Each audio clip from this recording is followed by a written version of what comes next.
Hey, so this is a retake with fresh audio with a Skeleton Crew review because the original audio was really bad. Like, I knew putting it up, it sounded kind of tinny. I thought I'd mixed it down to being acceptable, but yeah, it turns out it wasn't just recording having problems. It was my speakers, too. Something in the codecs, I think. I can't really afford to upgrade to Windows 11 yet, so fuck me, I guess. But I didn't actually get to hear it to check until I heard it coming out of another speaker on my phone, and I was like, oh wow, holy shit, people weren't kidding. It sounds actually really bad. Sorry about that. Anyway, I think this will sort it, but no, I'm not re-recording the whole video because doing it with the audio too was maybe the problem in the first place, and just laying this new audio over it because, kids, Uncle Bob doesn't just do the sunk cost fallacy. Over here we do the sunk a whole fleet of decommissioned warships to create a new barrier reef cost fallacy before we throw out footage or don't find a way to reuse something, especially when, to be perfectly transparent about it, the only reason for most channels with my analytics to even do reviews of something like this is to have a clickable video of a trending topic with the requisite runtime to keep the algorithm humming in between our other jobs that pay on a more consistent schedule and the content that we actually want to make but often takes too long and sometimes doesn't pay at all. Anyway, Skeleton Crew, it's a new Star Wars. There's 2 episodes out already. They let critics see 3 of them. This one is about some kids from a what-if the suspicious Earth-like suburbs, but in Star Wars sometime after the originals but before the sequels planet, who find a crashed spaceship and get themselves lost in space with Jude Law and a whole space pirate thing, and it's clearly doing a Goonies, Explorers, various other Amblin movies vibe because, hey, what's an element that's been missing from the whole Star Wars thing so far? Winsome nostalgia for pop culture flotsam of Gen X and late millennial adults repackaged and sold as entertainment, ostensibly for their Zoomer and Alpha offspring who could probably not give less of a shit that Daddy gets all weepy because an alien that was on his lunchbox thermos in the 4th grade walked by a camera for 10 seconds, or more unfortunately likely these days, Daddy spends all day screaming bloody murder on Zoom with other supposedly grown men because the wokes made Darth Sploder trans or some bullshit. Anyway, you got 2 girls. One's a rich tomboy who'd rather be a bike mechanic, I think is the angle. One's a nerd who I think is maybe a cyborg, like she's got Geordi from Next Generation visor thing happening, and 2 boys, one of whom is ostensibly the lead because he's a dreamer who wants to be a Jedi and do adventure stuff, but his whole planet revolves around the importance of government administrative tasks for some unspecified great work, so that's totally not a huge plot twist waiting to happen. And the other boy is a baby Max Rebo, the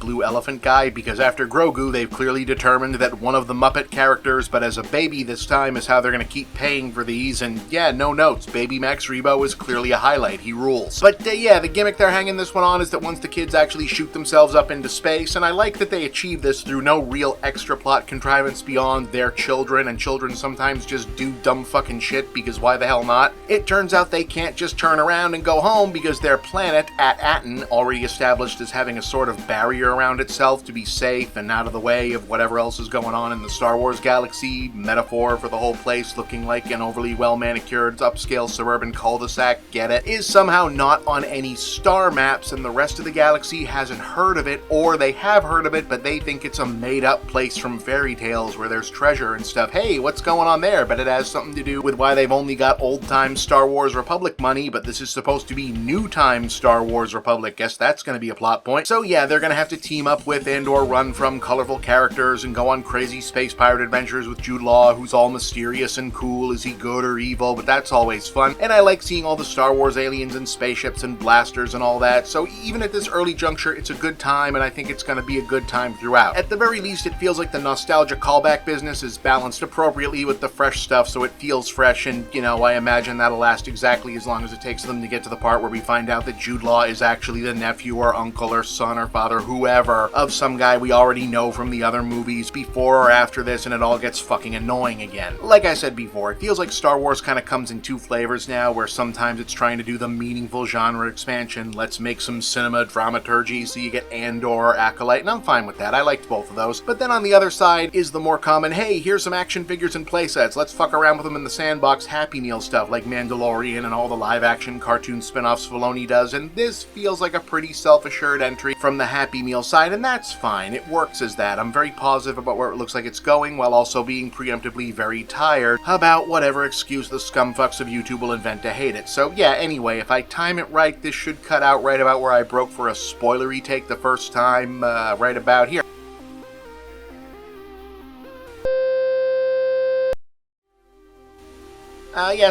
Prediction. At-Aten's a bad guy planet, yeah? That's where this has got to be going. Because it's got to be going somewhere. There's just way too much weird build-up with the, oh, we only do administration and paperwork here. The droids do all the policing, and also the administration's work is really important, but we can't say what it is or show it yet. Plus, we're walled off from the rest of the universe and use Old Republic credits, and we look like every secretly evil utopia does in every genre fiction thing ever, i.e. heavy-handed visual allusions to the sort of Republican part of Southern California. Yeah, that plus the old money thing, this is going to turn out to be this is where the Sith or the Empire kept their money, and this is where the ex-Imperials were hiding out between trilogies, and we're going to find out this is where the First Order came from, and building all of that up is what the great work is, and it's a whole metaphor about how suburban, comfy, upper-middle-class complacency is the breeding ground for fascism, and the kids will have to make a choice. Yeah, bad guy planet. That's my guess. I mean, I could be wrong. I'm not cheating. I don't have like a script or extra episodes seen in advance or anything. I don't know anyone at Lucasfilm. You think if I had an in at Lucasfilm, I'd still be doing this for a fucking living? Anyway, that's my guess, and your new audio. Peace out.